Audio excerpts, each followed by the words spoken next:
Oh, what a shot! What a shot!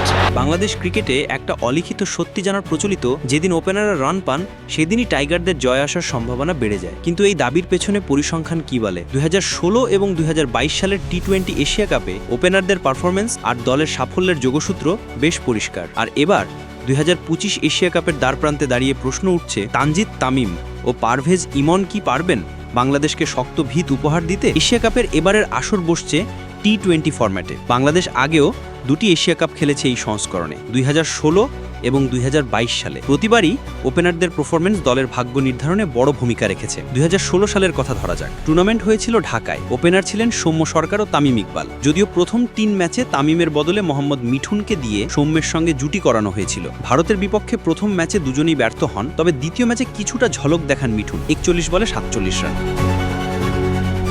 Soumya ছোট্ট 21 রানের innings খেলেন। শ্রীলঙ্কার বিপক্ষে ম্যাচে 2 ওপেনার ব্যর্থ হলেও সাব্বির রহমানের 80 রানের কল্যাণে জয় আসে। পাকিস্তানের বিপক্ষে সৌম্য খেলেন 48 রানের ইনিংস, আর সেটাই ম্যাচ জয়ের অন্যতম কারণ। ফাইনালে অবশ্য তামিম ফেরেন, কিন্তু ব্যাটে আসেনি রান। অর্থাৎ 2016-র পরিসংখ্যান স্পষ্ট করে ওপেনারদের কেউ ভালো খেললেই ম্যাচে জেতার সম্ভাবনা বেড়েছে। কিন্তু 2022 এশিয়া কাপের চিত্র ছিল ভিন্ন। ওপেনিং জুটি নিয়ে ভুগতে হয় বাংলাদেশকে। আফগানিস্তানের বিপক্ষে প্রথম ম্যাচেই ব্যর্থ হন নাইম শেখ 8 বলে 6 এবং এনামুল হক বিজয় 14 বলে 5। ফলে পরের ম্যাচেই বদল আনতে হয়। মেহেদী হাসান মিরাজ ও সাব্বির রহমানকে নামানো হয় ওপেনিংয়ে। মিরাজ 26 বলে 38 রান করলেও সাব্বির ব্যর্থ হন। ম্যাচটা শেষ পর্যন্ত হেরে টুর্নামেন্ট থেকেই ছিটকে নেয় বাংলাদেশ। সেই আসরে একাধিক ওপেনার ব্যবহার করেও নির্ভরযোগ্য সূচনা পায়নি টাইগাররা। এবার আসা যাক 2025 সালের দিকে। এখনকার দুই প্রধান ওপেনার তানজিদ হাসান তামিম ও পারভেজ হোসেন ইমন আগের সব বাংলাদেশি ওপেনারদের তুলনায় এগিয়ে। তানজিদের স্ট্রাইক রেট প্রায় 129, ইমনের আরও বেশি। গড়ে রান তুলতেও তারা বেশ ধারাবাহিক। পরিসংখ্যান বলছে